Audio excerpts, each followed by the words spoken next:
jërë ngeen jëf mbokk yi ñuy rafetlu seen ànd ak seen site dakarmatin.com comme niñ koy defee ayu bés bu nekk fas yéene ñëw rek dégtal leen li nga xam ne moo di seen chronique lépp nag ñu fas yéene ko teg ci yiw ak dal waaye may fàttali rek ñuy faral di déglu di wax ne dañuy wax saa su ne ci dossier Khalifa Sall dañoo jàpp ne réew kenn waral salfaañee loi yi rawatina ci wàllu yoon ak texte yi nga xam ne moo ñu tënk ndax ñun ñëpp mankoo woon nañ en 2012 ne fala budd faw ñu am république bu bees boo xam ne pouvoir exécutif day doxal pouvoir législatif doxal pouvoir judiciaire doxal waaye bu nekkee ne mbir dafa xew ci réew ñëpp tegandoo ci seen bët ñëpp bëgg na patt pataaral ne kenn du ci wax te jaaduwul ak naaféq lay jur te dañuy ñaan yàlla bañ a bokk ci foofu lu ñuy wax nag lu dëggu la su ñun réew mi rek moo ñu ñor du benn leader opposant comme au pouvoir bu fees sunu bët ndax ñoom li ñu doon ñun ñoo leen ko def ñoom ndomboy tànk yu ñu yor ñoo leen ko dénk kon damay ñaan sénégalais yi ngeen yeewu xippi seen bët xool xam ban xeetu réew ngeen bëgg yan ciy dirigeant ngeen bëgg ban pouvoir judiciaire ngeen bëgg ban assemblée nationale ngeen bëgg est-ce que Sénégal dafa war di dellu ginnaaw rek saa bu ñëw muy gën di yées ndax lu ñu seetlu te ñu doxalee ci dossier Khalifa Sall je m'en foutisme juridique la ñii sax bu leen neexee ñu ne banditisme juridique la dañoo dem ba nga xam ne def nañoo defa def ba léegi amatul luñ ciy seet amatul luñ ciy tiñ amatul luñ ciy jomb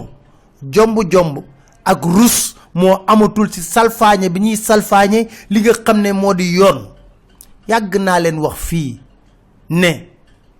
ay nitu Khalifa Sall buñ cautionné woon 10 milliards sax kii di Macky Sall président de la République du joxe dogal pour ñu génne ko ci biir kaso bi la ma daan wax dama ko tegoon fu leer waaye yàgg naa leen wax it ne wax jotagul bu wax jotee rek dinañ ko wax àpp ba rek la ñuy xaar bu àpp bi jotee rek ñu wax ko bés bi ñu jàppee Khalifa Sall dugal ko ci biir kaso bi soo leen seetloo mi ngi yemook ñaari semaine Macky Sall tukki dem Genève ba mu demee Genève am na benn xaritu Khalifa Sall boo xam ne Khalifa Sall présenté woon na ko Macky Sall kooku dem ba fekki Macky Sall fa mu nekk ci hôtelam waxtaan ak moom ci mbiru Khalifa Sall ne li nga koy toppee ngalawaay man mën naa joxe xaalis boobu ngir nga bàyyi ko Macky Sall na ko mukk bàyyi ko ci biir kaso bi am na benn maire de capitale lu dëkk bu ñëw proposé ne mën na jàppale ngir ñu indi caution bi bàyyi ki nga xam ne moo di Khalifa Sall dañ ko gàntal loolu tax ma leen daan wax bu ñu indi woon 10 milliards sax dañuy sóob rek du mës a génn ba tax wax naa leen bala passé na caution bi xam nga lu muy jurum ñu baral li nga xam ne moo di procès Khalifa Sall moo ne de président Macky Sall ba muy mujj wax ak Abdou Aziz Sy Al Amin dafa na ko woon liñ koy toppee bu ko indee rek dañ ko jox liberté provisoire anamu tey indiwuñ caution ñu dàq ko def lu leen neex ndax caution boobu ñu indi Ndeye Khady Gueye FPE moom la indi ay bijoux la teg Aïda Diong pour am liberté provisoire ay bijoux la teg ñoom ñu gàntal ko am ci gàcce nag xam ne lii ëpp na ginnaaw njombe yi ñu defoon ci immunité parlementaire ba ñu baral procès bi lu jéggi day lu ñàkk yiwadi moom lañ ci seetlu caution bi accéléré wul lu dul procès bi lu xew Khalifa Sall biir kaso la nekk 12 heures ñu indi ko notification ne ko dañ lay atte tribunal correctionnel tegaat ci benn waxtu 13 heures ñu indi waxtaan beneen notification ne ko le 14 décembre lan lay atte ci benn waxtu lu kenn musul gis ci àdduna magistrat yi nag seen yaram war na daw war na ñëw fippu ndax la maître Abdoulaye Wade waxoon dafa mel ni dëgg gu wër péng la boo leen joxee indépendance sax ñu bañ ci diggante esclave ak maître la bu maître bi bàyyee esclave bi mu dem sax esclave bi mooy dem rek dellu si waat na ko déedéet mënumaa dem parce que lii dafa jéggi dayoo te lu ci gën a ñaaw moo di bañ koy bëgg a yóbbu procès suba 14 décembre am na ñaari recours yoo xam ne mi ngi ci juridiction yi kenn vidéo ko nañ ma wax ndax dëgg la wala du dëgg nañ ma wax ndax dëgg la wala du dëgg accéléré leen dossier bi def ci lu leen neex salfaaña ba mu neex la ñu def jaay doole moo tax yàgg naa leen wax ne leen dossier bii du dossier juridique dossier politique la tey ma wax leen lu tax ma daan wax na dossier politique la dossier bi laata ñuy jàpp Khalifa Sall togg nañ ko ca palais présidentiel may laajte ña fa teewoon bu nekkee teewuñu ñu miim ko président Macky Sall ma nga fa woon Massamba Sall doyen des juges procureur Bassirou Gueye juge Maguette Diop bu fas yéene juger Khalifa Sall Joseph Antoine Diome agent judiciaire de l'État tudd nañ ci Malick Lamotte Demba Kandji Lassana Diaby procureur général Gallo Sir Diagne président chambre d'accusation Cheikh Tidiane Koulibaly procureur général cour suprême Mamadou Badio Camara président cour suprême Pape Oumar Sakho conseil constitutionnel Oumar Youm directeur cabinet ak benn journaliste boo xam ne boo leen seetloo bu baax a baax laata ñuy jàpp Khalifa Sall moo doon génne par benn ay information xam na boppam ñu tëgg dossier bi foofu ci biir réunion ba pare génne ko am na wala amul nañ ko leeral li may wax ni tey jii li am ba des ñëpp gis ko ñu ne Maguette Diop moo fas yéene àtte kii di Khalifa Sall waxoon naa ko ci chronique yoo xam ne weesu na nu dossier bii dañuy tëb premier cabinet jox ko Maguette Diop assesseur la woon ci procès Karim Wade ndax ci dolli am na wala amul ñëpp jàppoon nañ ne mooy candidat état bi ba ñuy def assemblée générale union des magistrats du Sénégal moom ci boppam di Maguette Diop nangu woon na ne justice bi amul indépendance ay kàddoom a ngi nii. La question de l'indépendance de la justice est une question centrale. J'allais même dire que c'est la marque de fabrique du pouvoir judiciaire. Parce qu'on ne peut pas concevoir une justice qui n'est pas indépendante. Et si vous faites très attention au communiqué du bureau exécutif, on met toujours en exergue le renforcement de l'indépendance de la justice. Pour nous, l'indépendance est déjà consacrée par la Constitution. Mais on est en train de se battre pour que cette indépendance soit renforcée. Ce n'est pas un luxe pour nous, mais c'est plutôt un socle, une valeur fondamentale à laquelle notre justice est adossée. Donc j'estime que, effectivement, je partage cette maxime, mais je voulais tout simplement y ajouter, en mettant effectivement l'accent sur cette notion, pour que les gens puissent comprendre qu'en réalité, les magistrats ne se battent pas pour un pouvoir judiciaire indépendant. Certains magistrats sont eu même à être affectés. Oui. Pourquoi? Parce qu'ils ont pris des décisions jugées courageuses. Et un magistrat qui fait son travail, même si ça déplaît, on doit quand même l'encourager, on doit le motiver. Un magistrat qui applique la loi dans toute sa rigueur, ça ne doit pas lui valoir une affectation. Et ça vide de tout son sens, de toute sa signification, le principe de l'inamovibilité, qui est une garantie essentielle de l'indépendance. léegi moom la ñu jox dossier bi mu fas yéene àtte ki nga xam ne moo di Khalifa Sall njortu lu rafet dañuy di xëpp suñuy bët di xool waaye dinañu am bettange lool la ñuy am bettange ndax musiba boo koy def day mat rek dossier bi ñëpp xam nañ ne c'est politique dal na du ci droit lu ci nekk droit yëpp nappaaje nañ ko salfaañe nañ ko te xamuñu njortu lu rafet yéen a ngi fàttaliku juge yi relâché woon Aïda Ndiongue El Hadji Amadou Diouf jëlee nañ ko Dakar ki taxoon Barthélémy Dias duggul kaso Jean-Paul Diop jëlee nañ ko Dakar Sabassi Faye mi relaxé woon Abdoul Mbaye jëlee nañ ko Dakar maanaam juge yi nga xam ne jël nañ ay dogal yu neexul pouvoir exécutif bi ñoom ñëpp ba ñuy mujj a def conseil supérieur de la magistrature dañ leen jëlee Dakar jëlee leen ci biti génne leen fii affecté leen ca àll ba ma baamtu wax day leer El Hadji Amadou Diouf Aïda Diong moo ko relâché woon dem na. Jean Paul Diop moo taxoon Barthélémy Dias dugul kaso dem na. Sabassi Faye moo relaxé woon Abdoul Mbaye dem na. kon ñu mën a jàpp ne li may wax di ko waxaat moo di ñoom ñëpp affectation sanction lay doon. lu tax rek ñu war a mën a am yaakaar gu ndaw lu yàlla di dogal nag diggante xàcc ak dóor lu ne xaj na fi wax nañ ko. lu tax ñu war ñu mën a gëmloo ne Khalifa Sall va bénéficier d'un procès juste et équitable bu ñu gisee ba ñu commencé début ba kër ñu koy yóbbu ci procès lépp ay njombe lañ ci def. waay justice ñaata rendez-vous avec l'histoire la am raté ko dafa bari. ñaata rendez-vous la am ak l'histoire raté ko dafa bari lool. bu ñu demee ba ci biir waxtaanu kujjee politique gi nga xam ne ci histoire politique gu Sénégal ba muy am toujours magistrat moom lañ doon jël mu indi dialogue politique bi ñu waxtaanee ko. yéen a ngi fàttaliku code consensuel Kéba Mbaye su ñu demee ba opposition bi ñu ne magistrat ñu ne mukk bëgguñu magistrat. kon war nañu xoolaat ñoom seen bopp lan moo sikk lan moo yàq seen der. dañ koy wax parce que dañ ci amee xarit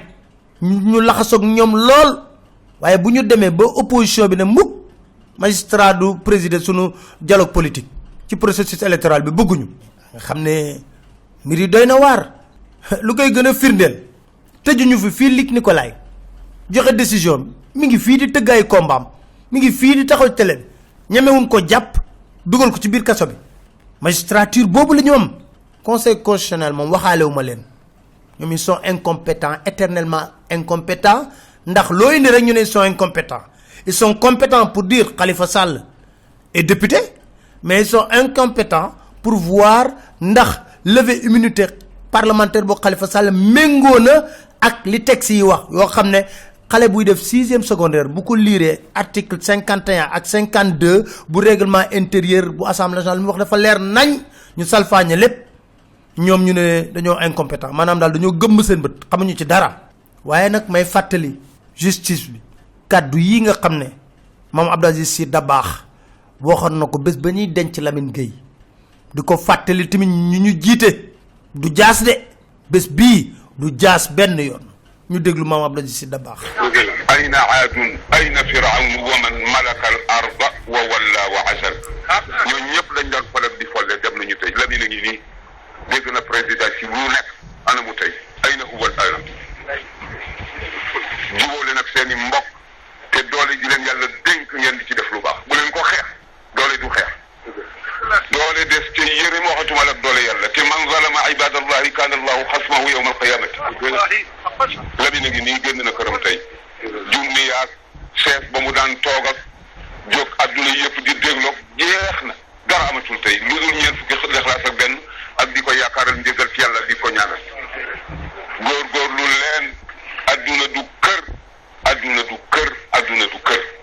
teranga yi leen yàlla jox bu leen ko walbati ko def ko gannaay di ko xeexe seeni morom waxatuma laa fekk sa mbokkum jullit ngay dal ci kawam pour doole buñ la dénk te mu war la ëllëg dees di rocc ci doole ji ni ki Lamine nga ñëw tëdd fi dootoo man dara say bokk duñ la waxal lu baax dara jaru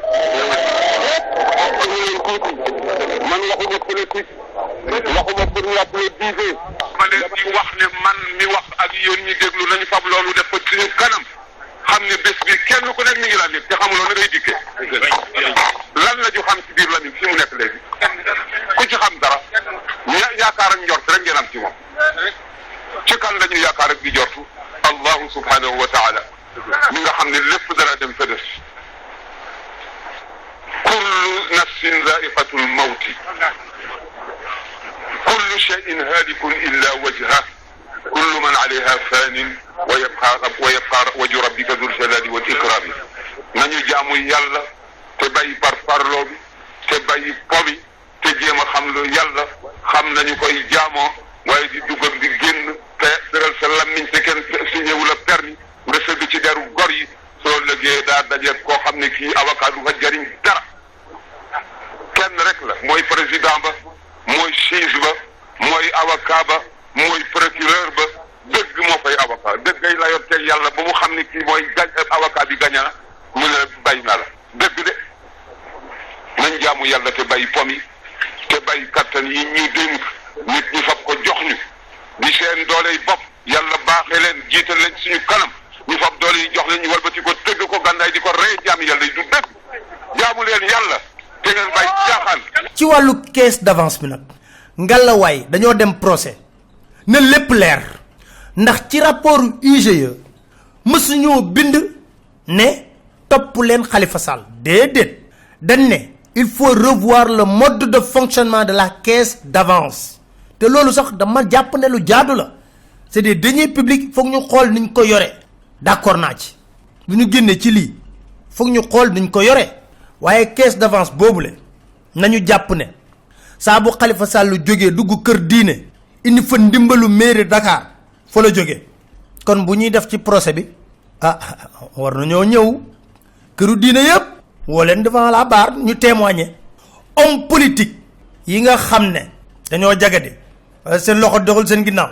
xam nañu caisse d'avance bi de bu baax a baax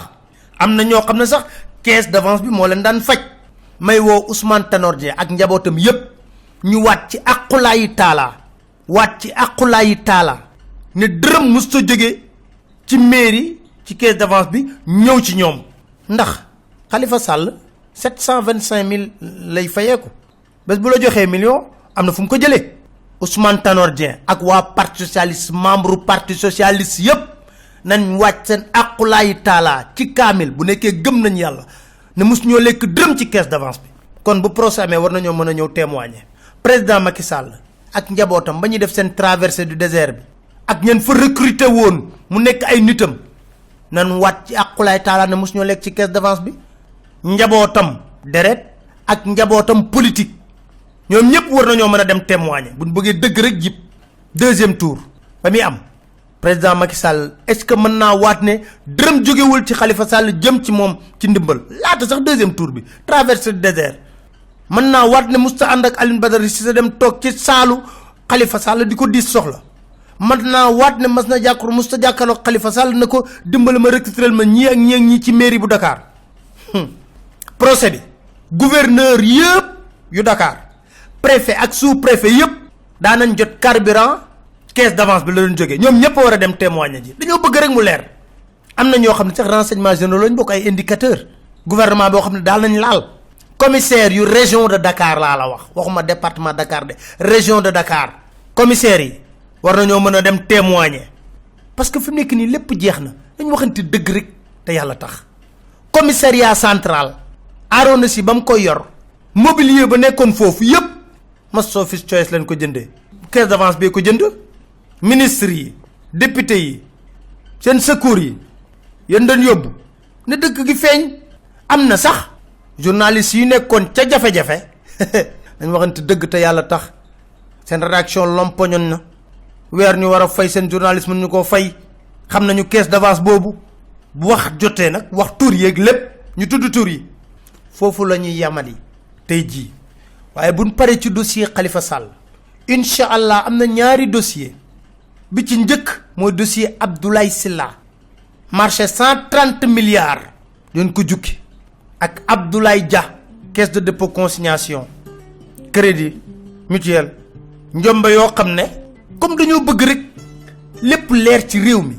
ñu leeral lépp tegu ci yoon leen sant di leen gërëm di leen dig daje seen beneen chronique seen site dakarmatin.com incha allah